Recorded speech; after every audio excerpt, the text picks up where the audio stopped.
Yun yung Remnant House and Nature Park. Make sure lamang na 1 metro ang distansya ninyo sa pulungan ng mga hayop sa area. Sa mga gusto na mabubuhan ng buhay na buhaya, maaari nyo po yung gawin sa ating crocodile holding area. 60 pesos na po ang bayan na aming pictures na post and your cell phone and cameras. So bago tayo pumunta sa mga buhay na buhaya, pakilala ko na po sa inyo si Rio, R.I.O. Nanako siya saltwater crocodile na nahuli noong August 4, 1990 sa Rio Tubalina, Madalaza, fronting south ng Palawan. So nakaatake kasi siya ng mangingisda. Napatunayan pa po na nararat ngayon parang hindi ng biktima. 5 months na po nila ng Rio sa pagkakahuli na matindi siya dahil sa stress related sa kanyang transport. Si Galong ng crocodile po ay hindi nahuli sa Palawan at never nakapunta dito. Nahuli po siya sa Agusan Lunsur sa Mindanao noong 2011. At siya po ay hindi nakapunta ng Palawan. Okay? So, namatay po si Galong ng crocodile noong 2013 dahil po sa stress at yung po ay stress related naman sa kanyang environment. Makikita niyo na po siya sa National Museum sa Manila. Okay? So, yung naman po na pangalan na si Our Domestic Factor, Mr. Ernesto Galong po natin, siya po yung nagpapalawan and former employee of this project. Kaso namatay po si Sir Ernesto bago mahuli si Galong na buhaya, hindi dahil sa inatake ng crocodile, inatake po siya sa wrist. Okay?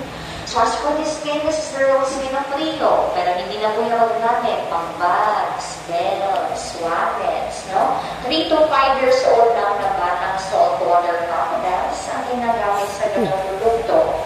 Si Rio, 60 years old na po na babae, 60, pang-display na lang po ito.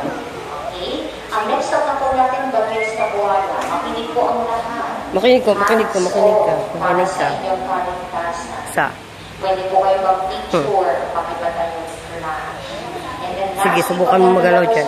Please, huwag na lang po sumigaw para hindi po sila gaano. Did you hear that? Pwede po kayo bumalik dito after number natin para makapicture-picture. Sakay po patala po tayo sa market.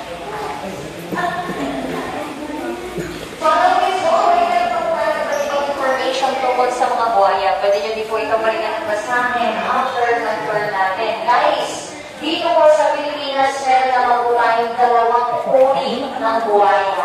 Hindi po lang to, at hindi po isa doon ay joke lang. So, yung isa doon yung saltwater crocodile, diba? Yung isa naman po yung Philippine crocodile, Crocodilus mindorensis. Yan po matatagpuan lamang sa northern part ng Luzon at Mindanao areas. Ang isang concern natin sila kasi unti-unti na nauubos sa ating bansa. Kung may sanctuaryo na susunod sa atin ng letter, pwede tayo mag-provide ng i-release nila doon hanggang 5 years old.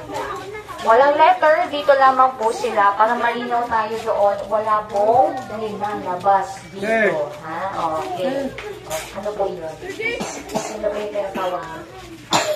Okay. So, everyone, yung mga saltwater crocodiles naman po yung meron po sa Palawan. Diba? Mga taga-Palawan po, ha? Okay lang po. May southern part of Palawan po mga saltwater crocodiles po. Yung mga nandoon. 6 up to 7 meters na po ang kanilang hinahaba. Okay? By the way,